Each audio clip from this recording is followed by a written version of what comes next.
نبی پاک علیہ السلام کے طریقے پر جو بندہ چلتا ہے نا، جو حضور کے طریقے پہ چلتا ہے، وہ اللہ کا محبوب بن جاتا ہے۔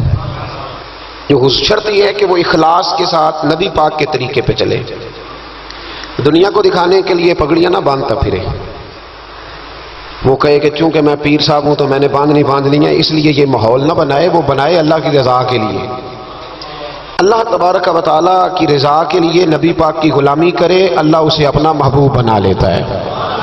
حضور کی کچھ سنتیں ہیں، کچھ چیزیں نبی پاک کو پیاری ہیں، کچھ تو آپ نے سنی ہوئی ہے، جیسے میٹھا کھانا سنت ہے، جیسے مسواک کرنا سنت ہے، جیسے مسکرانا سنت ہے۔ مسکرا رہے ہیں نا جی ماشاءاللہ، پریشان تو نہیں نا کسی بات پہ؟ مسکرانا بھی حضور کی، شروع میں نمک کھانا، بعد میں نمک کھانا، درمیان میں میٹھا کھانا، یہ حضور کی سنت ہے۔ اور امامہ باندھنا نبی پاک کی، یہ چیزیں حضور کی پسند ہیں۔ نماز نبی پاک کو بڑی پسند ہے، فرمایا مجھے تمہاری دنیا کی چیزوں میں سے، دنیا کے کاموں میں سے جو کام بڑا پسند ہے وہ نماز پڑھنا ہے۔ خوشبو حضور کو بڑی پسند ہے، دودھ نبی پاک کو بڑا پسند ہے، یہ بھی ساری سنتیں ہیں۔ اسی طرح کی 2-3 باتیں میں نے عرض کرنی ہے آپ کی خدمت میں۔ جس طرح نبی پاک علیہ السلام کو خوشبو پسند ہے، تکیہ پسند ہے، مسواک پسند ہے، اسی طرح تھوڑے مال پر قناعت کرنا یہ بھی میرے نبی کو بڑا ہی پسند ہے۔ تھوڑے پیسوں پہ راضی ہو جانا یہ نبی پاک کو، سادے مکان میں رہنا یہ حضور کو بڑا پسند ہے، سادی روٹی کھانا یہ میرے نبی پاک کو بڑا، یہ بھی حضور کی پسند ہے۔ تھوڑے رزق پہ راضی ہونا اور اس طرح راضی ہونا کہ لمبے سجدے ادا کرنا یہ میرے نبی پاک کی پسند ہے۔ حضور نے صرف غریبوں سے پیار نہیں کیا، ہمیں یہ سنایا جاتا ہے اور ہم ہمیشہ یہی سنتے ہیں کہ حضور نے غریب سے بڑی محبت کی۔ نبی پاک نے صرف غریب سے پیار نہیں کیا، دراصل حضور نے غریبی سے پیار کیا ہے۔ کوئی نہیں سمجھ آئی آپ کو؟ حضور نے صرف غریبوں سے پیار نہیں کیا، نبی پاک نے، اس کا معنی یہ ہے کہ حضور نے غریب رہنا پسند فرمایا ہے۔ غریبوں کی طرح رہنا نبی پاک نے، سادہ مکان، ایک وقت کا کھانا اور سادی غذا، جس طرح غریب نہیں رہتے پرانے گھروں میں، کچے مکانوں میں، ٹوٹی چٹائیاں، 1-2 پیالے گھر میں، لمبے چوڑے برتن کوئی نہیں، یہ نبی پاک کی پسند ہے، یہ رسول پاک کی پسند ہے۔ اس کو محبوب جانا ہے نبی پاک صلی اللہ علیہ وسلم، حضور نے اس کو پسند کیا۔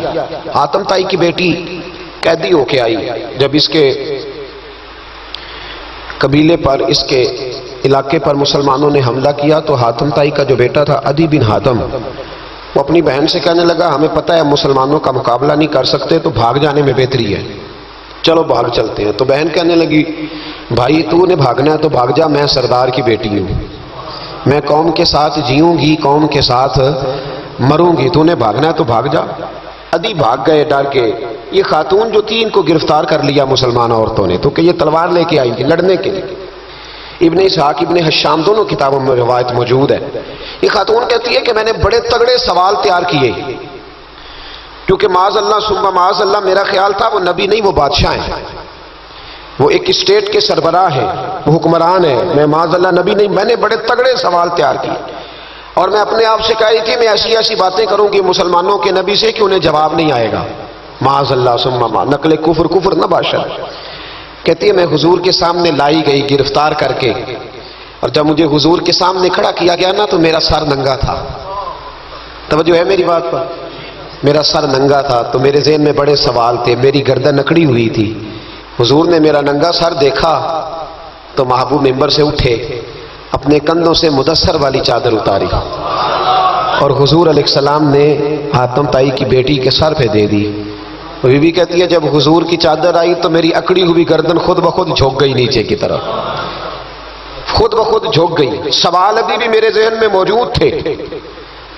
اتنے میں ایک صحابی حضور کی بارگاہ میں آئے اور عرض کرنے لگے یا رسول اللہ صلی اللہ علیہ وسلم یہ کافر کی بیٹی ہے، مشرک نجس ہوتا ہے، تو میں اپنی چادر نہ دے دوں، آپ اپنی لے لے، کافر کی بیٹی ہے۔ تو محبوب نے اس کی طرف جلال کی نظروں سے دیکھا، فرمایا خاموش ہو جا، بیٹیاں برابر ہوتی ہیں، تیاں سانجیاں ہوندیاں نے، بیٹیاں بولیے جی پکی بات ہے، بزرگ چپ کر جائے، نوجوان بولے بیٹیاں، اللہ آپ کو خوش رکھے، تیاں سارے دیاں، ہاں ہاں۔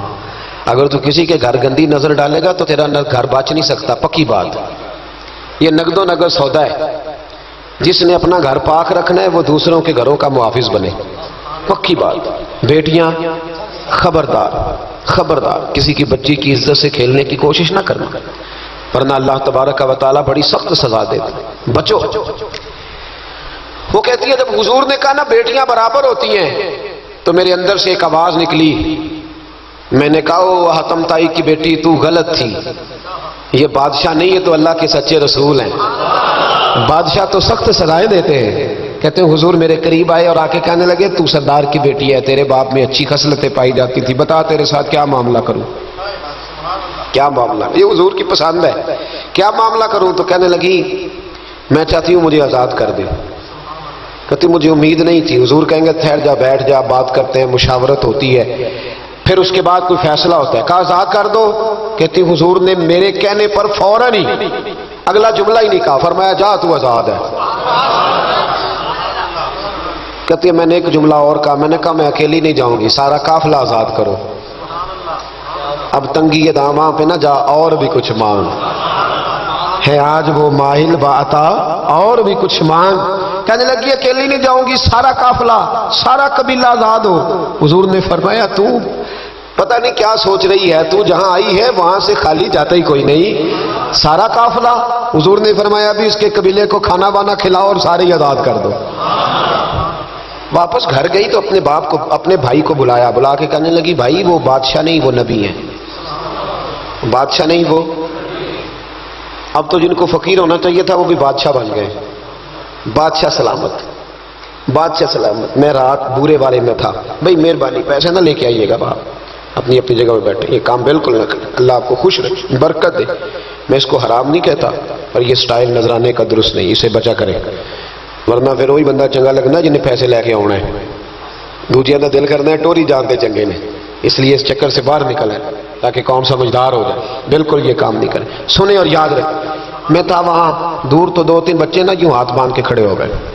اب حضور نے فرمایا کہ اس طرح کا معاملہ نہ کرو جیسے مجوسی اپنے بادشاہوں کے ساتھ کرتے تھے۔ میں کہ پتر بیٹھ جو کہندے نہیں ساڑی ڈیوٹی ہے، میں کہ کیس لائیے، میں بادشاہ سلامت تھا تو بیٹھ جو کرسی تیرا آمدہ۔ کیا چکر چل گیا ہے، ہاتھ باندھ کے کھڑے ہونا، کونوں میں کھڑے، کیا اس کا مطلب؟ ادب اداب ہیں کرنے چاہیے، لیکن یہ کیا لوگوں کو سزا ملی ہوئی ہے کہ وہ بیچارہ جو غریب آدمی ادب اداب صرف اس کی ذمہ داری ہے؟ ماڑا آیا تو پیر صاحب نے ادب پہ لگا دیا اور تگڑا آیا تو خود ادب کرنا شروع کر دیا۔ یہ کس قسم کا تماشا ہے؟ یہ کوئی طریقہ نہیں۔ ادب اداب ہونے چاہیے، لیکن غریبوں کو سزا، انہیں سزا نہ دو اگر بیچارے آ گئے ہیں تمہارے آستانہ عالیہ۔ بہرحال آمدہ برسر مطلب کہنے لگی میں دیکھ کے آئی ہوں، جو بادشاہ نہیں نبی ہے۔ تو ادھی کہنے لگا میں عورتوں کی باتوں پہ یقین نہیں کرتا، میں خود جا کے دیکھوں گا۔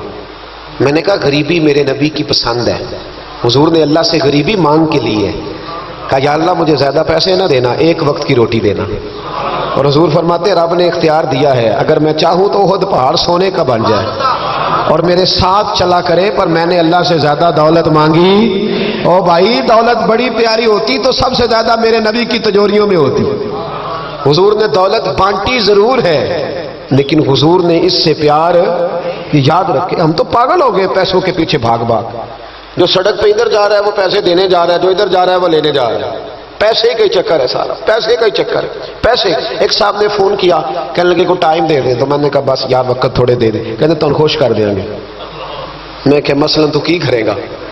کہتے جنہیں پیسے کہو گے لب جائیں گے۔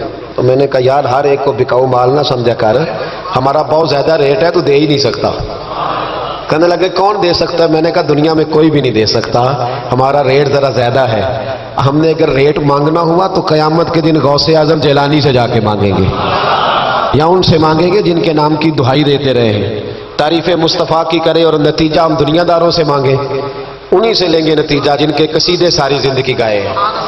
ہاں تو اس لیے چکر سے باہر آم دام برسرے مطلب ادھی کہتے ہیں کہ میں خود جاؤں گا پھر جا کے دیکھوں گا۔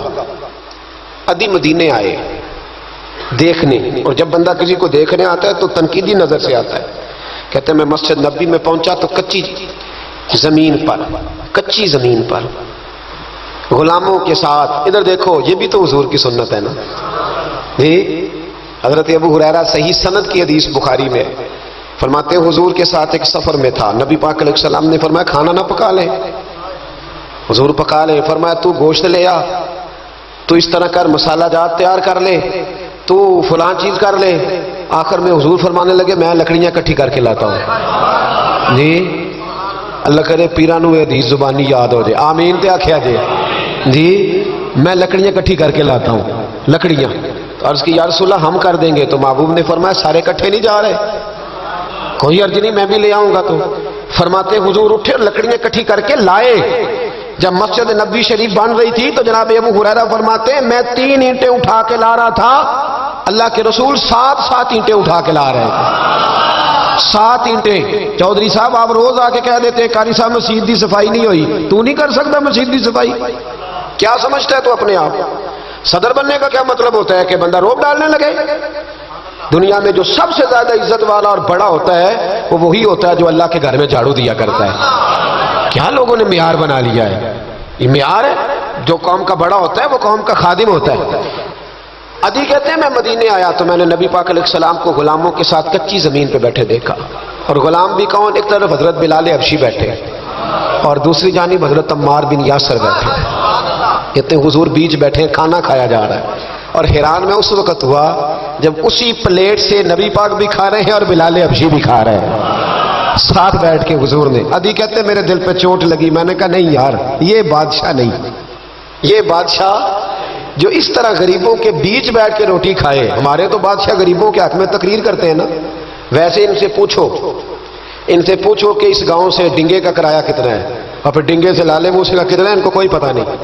ان چودھریوں کو بچوں کو کھڑے کر کے پوچھو کبھی چنے کی دال کا بھاؤ کیا ہے، کدی آندھی ہو تو بتاؤ گے نا، ان کو کیا پتا؟ ان کے گھر میں تو آ جاتی ہے، اللہ جانے کہاں سے آتی ہے، ہم بدگمانی نہیں کرتے۔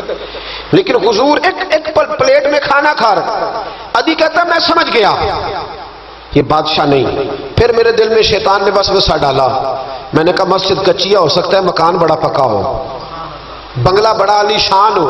حضور کی عادت مبارکہ تھی جب کوئی مہمان آتا تھا تو یا مسجد میں اصحاب صفا کے ساتھ رکھتے تھے یا کسی صحابی کو دے دیتے تھے، وہ اپنے گھر لے جاتے تھے۔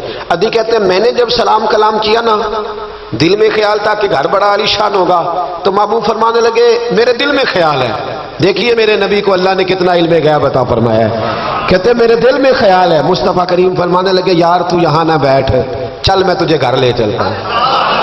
خیال آیا مسلمان نیک و بد پہچان جاتے ہیں اور محمد آدمی کے دل کی باتیں جان جاتے ہیں صلی اللہ۔